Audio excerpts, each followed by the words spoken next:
Today I'll be talking about the children, how to help the child learn. The children with visual impairment, right? So we'll be doing that part today.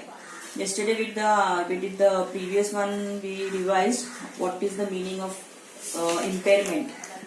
Children with visual impairment. What do you mean by that? How to detect these visual impairment? What are the effects on the child's development, right? So now we are going to learn how we are going to help these kind of children. Now the caregivers must stimulate the child's other senses so that she is helped to understand and make sense of her experiences. Because she cannot visualize the things properly, because she is a blind child, we have to make many things easier for her. It is not an easy task. We have to come up with we have to grow her other senses, that growth the sense of touch or sense of hearing. These things we can stimulate in the child so that these senses she can grow properly with these senses. Now the developing relationships, how we are going to develop relationships with the mother. Now see, as the primary caregiver, tell the mother to talk to baby frequently, to hold her close to herself and to let the baby explore her face and body using the hands when she begins doing so. Whenever the mother is with the baby is always, she feels safe, that she knows with the touch of the mother, she knows that this is my mother, right? So these way we are going to develop the relationship with the mother and the child. A bond will come to form between the mother and a child. A child has to form a mental idea about the mother, that how she, because she cannot see properly, the child cannot see properly, or she is visually impaired. It means that she must integrate the sound of her voice, her approaching steps, the feel and the smell of her body. She should know about all these things, that my mother is coming near to me. Whenever I am crying, she is coming to me.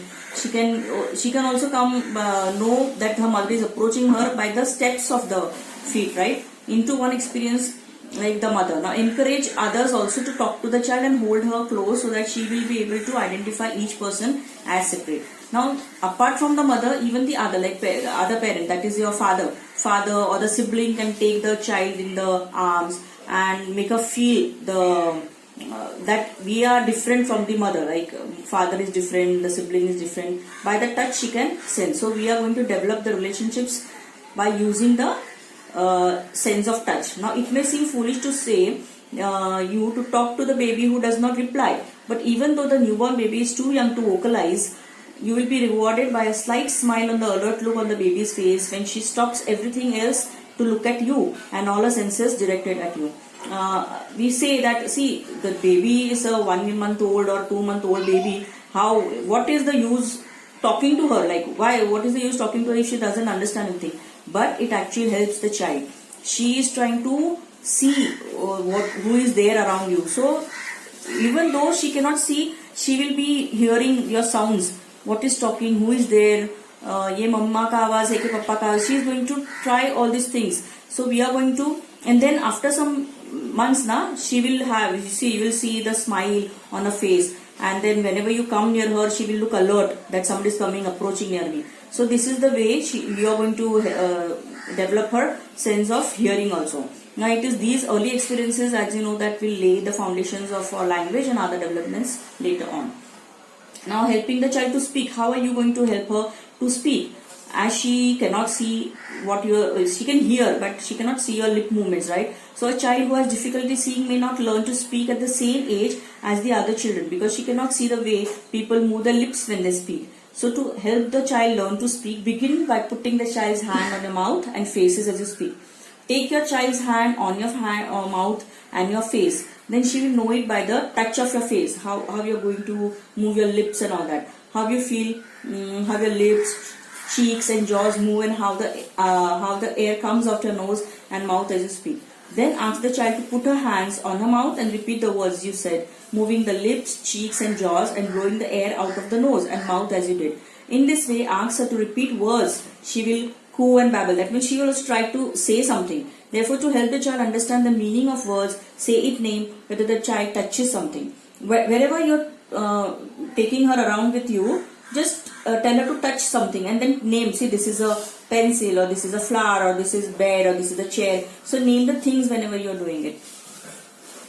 Encourage her to explore the object and repeat its name. If such experiences occur regularly, the child will learn the names of objects Always call out the child's name before you speak to her. Take the child out with you whenever you go shopping or visiting relatives and describe to her what you encounter on the way. That means whenever you go outside, you take her along with her. Tell her that these are the people, or you're visiting your relatives, or wherever you're going now, take her along with you. And then you try to tell the names of the things you see while going on the way, right? Now, helping the child to learn about the surroundings. Encourage the child to learn about things around her by teaching them, listening to sounds, and by using the sense of smell. Begin by moving the child's hand over different objects so that she can feel them as you describe them. When the child is able to hold objects, encourage her to hold them. See, you have to give something in her hand so that she can hold it in the 4 fingers or 5 fingers, and then tell her to use them, how to hold it. Explain to what the objects are, what they look like, and how they are used. Just remember that you are dealing with a child having visual impairment, so she has a difficulty in seeing the things. Talk in this manner even to that infant, though she cannot yet use the words to speak. In this way, the child will learn to see objects with her hands and fingers. When she touches it, she will know that this is the kind of object she is going to use now, or she is holding it. Now, when the child begins to crawl, help her to explore the surroundings. Go with the child from place to place and let her feel what is around her. Put your hand over the child's hand and make her feel pet animals and birds as they move. Whenever you go there, you just go and see that you make her touch something. Like these are the birds, these are the pet animals like a dog or a cat. You can show these things to her. You can make her touch them because she cannot see them. Now the child spontaneously responds to sound. Help her to develop this ability to know where the sounds are coming from, their directions, and how far the second source is. Also teach the child to distinguish between different types of sounds, so then she can have the sense of sound also, right? So these are the things we can help the child who is having this visual impairment.